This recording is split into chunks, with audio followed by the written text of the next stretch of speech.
Hello, this is the community resources how-to. So let's pull that up. And here we go. Okay, so it is so frustrating sometimes in your classroom when you notice a huge disparity between children's socioeconomics. In my own classroom when I was teaching, I had children who had, had a lot of stuff. They had wonderful clothing. They had the best of everything.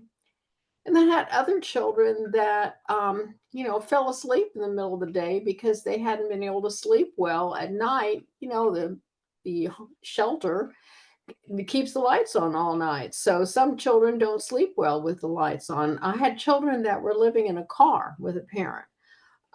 So you will have a wide range. It's really hard when you start thinking about it.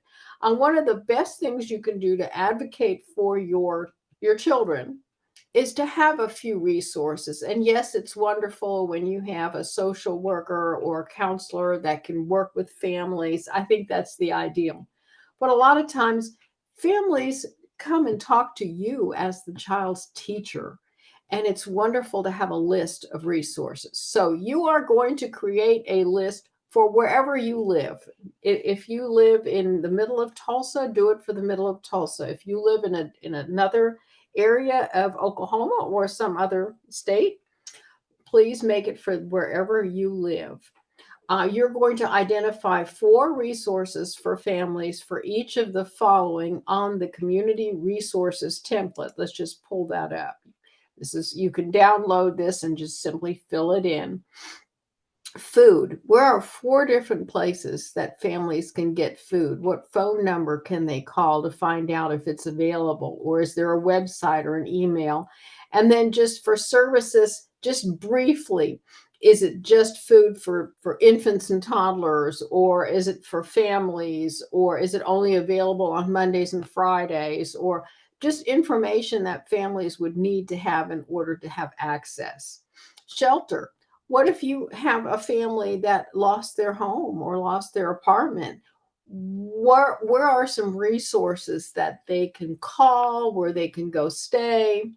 Medical. I had children that were sick a lot, whose families could not afford to take them to the doctor, and they didn't have a personal physician to begin with. So where can they go to get free medical care? And a lot of times it's not so much the medical care because, you can go to an emergency room and they'll see you.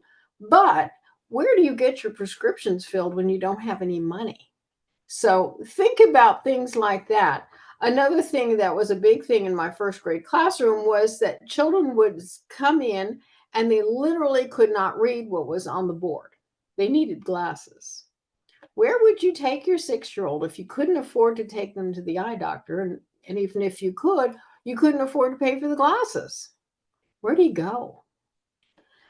School supplies. I know there are groups that provide school supplies, and that's fine and dandy. That usually happens in August and September.